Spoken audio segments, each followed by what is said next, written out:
So pardon me, those who will not understand the Igbo language, but I'm going to be very brief. I'm asking this here because one more panel no do I know about Igbo ala Biafra.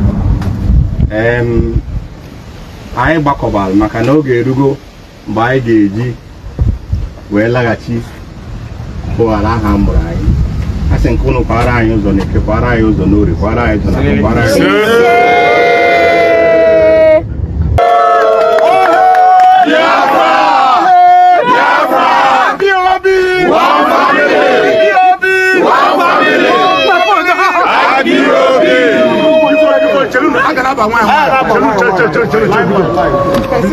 It is by the grace of Chukwu that I stand before you this very day, the 14th day of June 2025. And I serve the indigenous people of Biafra in the directorate of state as the head of directorate. It is a great pleasure and honor to be in your midst today. What we have come here to do in Germany, the opening of IPOB's worldwide headquarters. Today marks a significant step in our ongoing efforts towards the peaceful restoration of Biafra. We gather to acknowledge the official opening of the Indigenous People of Biafra Liaison Office here in Bremen, Germany. This event represents a crucial development in our diplomatic outreach. Establishing this office is a strategic necessity at this juncture. It provides a dedicated point of contact for international stakeholders. This physical presence facilitates direct and transparent communication with the global community. The pursuit of Biafra's restoration is fundamentally a political and diplomatic undertaking. Success hinges significantly on effective engagement with nations and international bodies. Open channels of communication are paramount. Without robust diplomatic efforts, our message can be misunderstood or overlooked. This office serves as a formal platform for dialogue. It allows us to present our case clearly and address inquiries directly. In an increasingly interconnected world, visibility and accessibility are key. A physical office provides a tangible representation of our movement. It offers a stable and identifiable point of contact. This accessibility is vital for diplomats, journalists, researchers, and concerned citizens alike. They now have a formal channel to seek information and engage with representatives. This enhances transparency and builds trust. The Bremen office will serve multiple critical functions. Primarily, it will act as an information hub. Accurate and timely information about our cause and activities will be disseminated from this location. It will also facilitate diplomatic interactions. Representatives will be available for meetings and consultations. This allows for formal engagement with governmental and non-governmental organizations. Furthermore, the office will coordinate advocacy efforts within Europe. It will support initiatives aimed at raising awareness and fostering understanding of the Biafran situation. This includes educational programs and public outreach. The office will also serve as a point of coordination for our diaspora community in the region. It will help consolidate efforts and ensure a unified approach in our international engagements. This strengthens our collective voice on the global stage. We are currently navigating a particularly sensitive period in our struggle. Geopolitical dynamics and internal challenges require careful and considered responses. Misinformation and misrepresentation can easily derail progress. An official office provides a controlled environment for communication. It allows us to counter false narratives effectively. We can provide verified information and context directly from a recognized source. This is essential for maintaining credibility and legitimacy in the eyes of the international community. It demonstrates our commitment to peaceful and diplomatic means. The office underscores our seriousness and organizational capacity. During times of heightened tension, reliable communication is a stabilizing factor. The Bremen office is equipped to handle inquiries and provide clarity. This helps de-escalate potential misunderstandings. Our aspiration for Biafra's restoration is rooted in historical context and the principles of self-determination.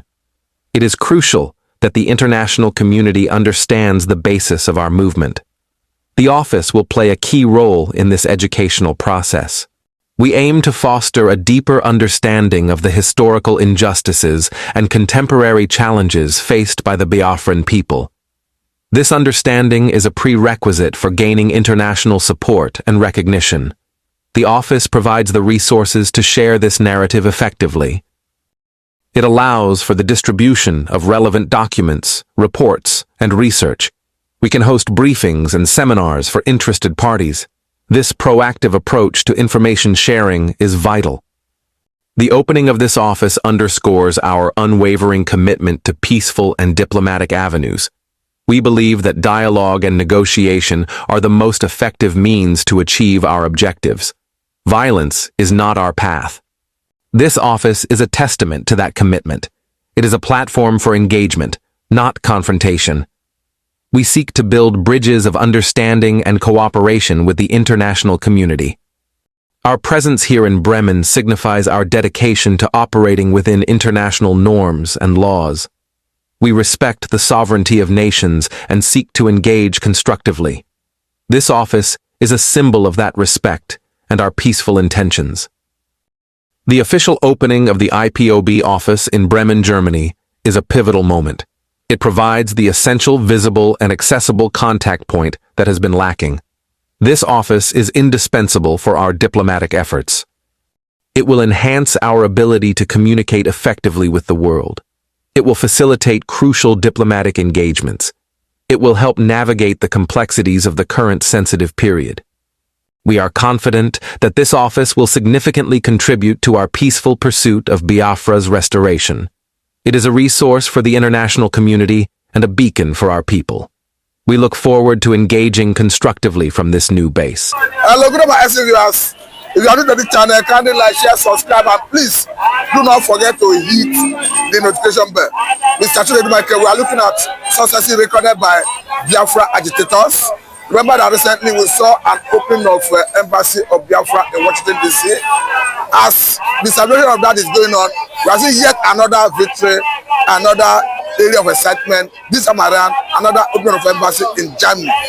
It's like it's gala of embassy opening this time around. Yes, but it's quite different anyway. What we had at the center of the world power, Washington, there, the ruling nation in the world was actually located at Washington proper. And kudos to the president of America, Donald Trump, for that support to Ngozi Urabeze and all the people working with the Biafran government in exile. It shows the recognition of what is going to the detriment of other people too. But we need such embassy because it is time for us to start high level of diplomatic engagement with the international community. But still on that, that's the essence of that Washington embassy, Biafran embassy, located right there, in Washington. But to the surprise of many, we are seeing the first ever, European IPOB headquarters located in Germany. So it's like a regional headquarters. Yes. Like I said, the entire Europe, European bloc. Yes. They call it European headquarters of IPOB. More are still coming. It tells you that these people are resilient. The Biafran people that have set their hand on the restoration of Biafra, a nation that have existed, and that was what Tila today was talking about. There was a country that was the consciousness that is driving most of those things. And we must continually, celebrate Mazi Nnamdi Kanu, even though he is still in detention, in DSS custody for now. But the news that is breaking, I do not know the motive behind it, but whoever that's part of that arrangement, whether from the federal government, whether from the Fulani people, whether from the Judicial Commission, whether from the NBA, whether from the presidency, Mazi Nnamdi Kanu will not be tried in DSS custody. But we want to send a serious signal to over 85 million Biafrans all over the world. Biafra is unstoppable. We are moving ahead. I was surprised the German Chancellor sent a delegate to the IPOB command headquarters in Europe. It's not an easy feat, a befitting place. And you can see Biafrans all over the world, not only Igbos, the entire South and Southeast, abroad. But those will also have delegates from Biafran land here in Nigeria. We have delegates from Biafran government. We have delegates from other parts of the world. We have delegates from India. We have delegates from Africa too. To the greatest surprise, Eritrea, the president of Eritrea, sent his own delegate. Namibia too, that have recognized the first African country that has signed a Biafran charter signaling the recognition of Biafran government, also sent delegates to Germany here. So it's not a joke, and it calls for celebration all over the world. Even though we are not taking our eyes out from Mazin Namdekano, we are not taking our eyes out, from Simon Ekpa in Finland. Nobody is taking their eyes out. Everybody is committed to it. But to the greatest surprise, we are seeing this development. Yesterday, if I can tell you a breaking news, it was massive all over Europe. It was a festive galore, for us to have the first IPOB, European command, headquarters located in Germany. Kudos to the German government, for their support. I must give it to them. If I may jump in here, because at the time the Washington embassy was open, there were installations in some quarters that some people, of course, enemies of Biafra were working behind the scene to see how they could shut that embassy down. But now we are seeing another opening. It means they will have a lot to contend in their hands. Of course, what they are saying now that with the level they have gone with the international community to get the European EU attention, get the EU attention. I guess of course, the Western world and of course some Asian countries we need to have a specific place where we continue our engagement with the international communities, where we begin to sign bilateral the issue of defense, Biafran territory, headquarters, airspace, everything will be discussed, business, treaties will be signed here.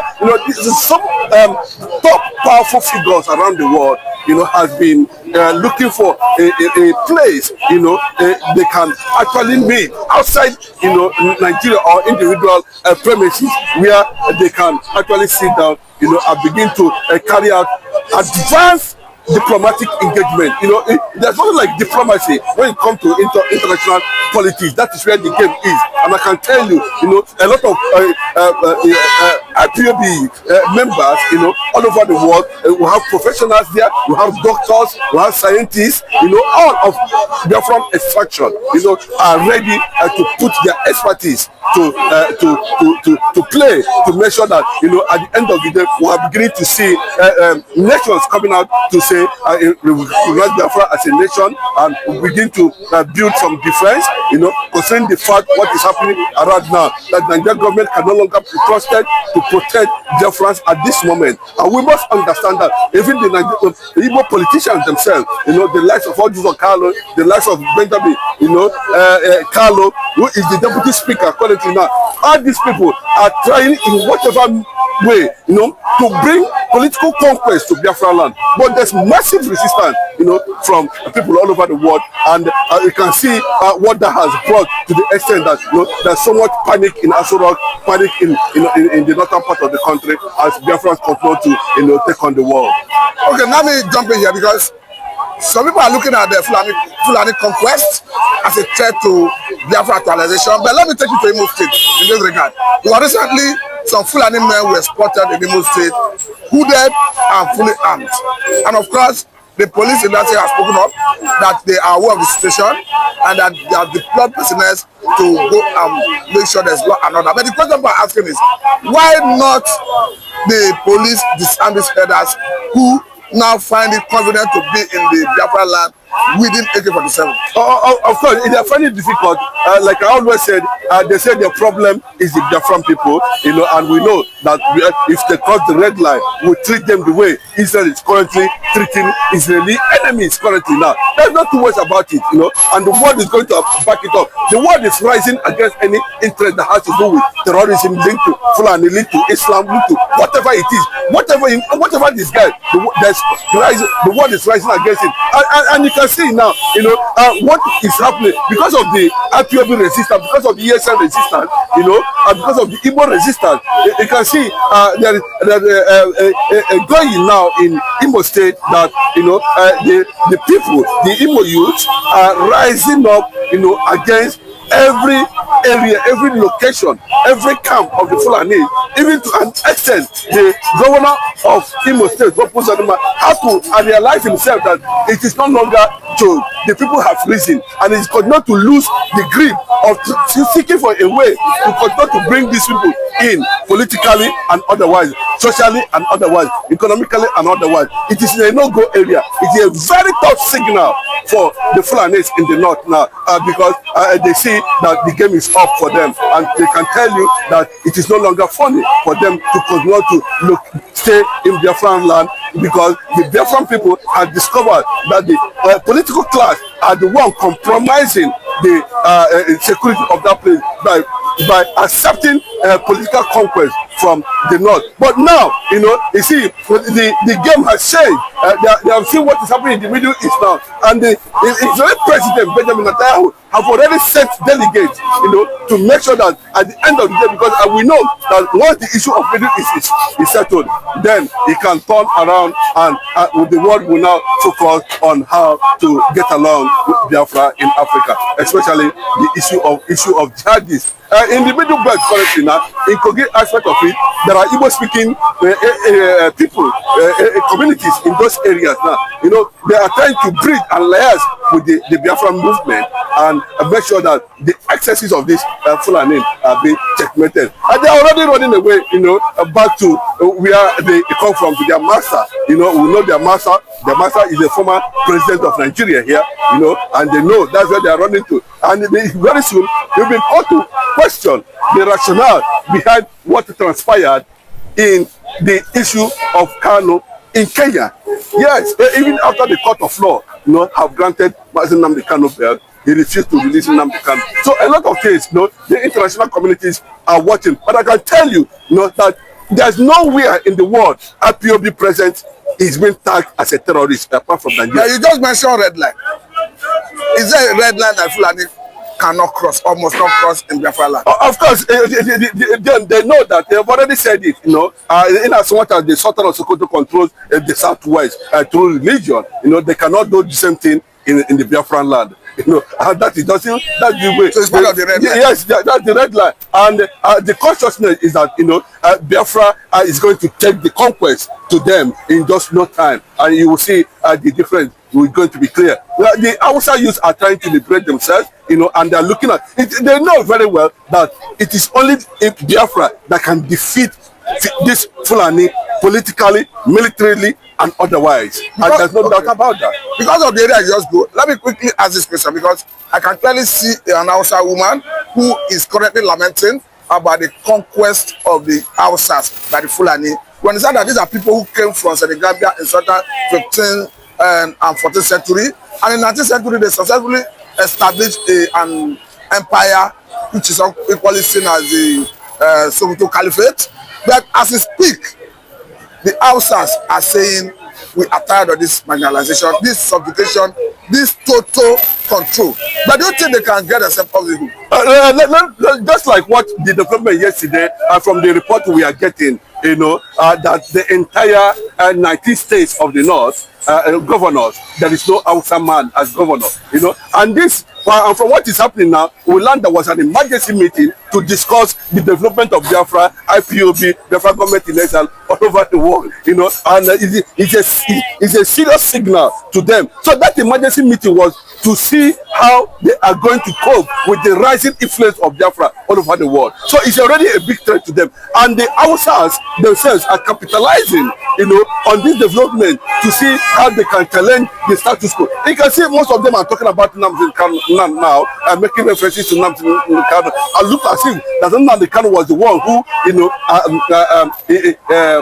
instigate. Let me not use the word instigate. Who, gave them that consciousness, who brought that consciousness, to the extent that they are beginning to regain consciousness on who they are and what they represent, especially in their land that was originally called Hausa land. There was nothing like Fulani Hausa. What we have was Hausa land.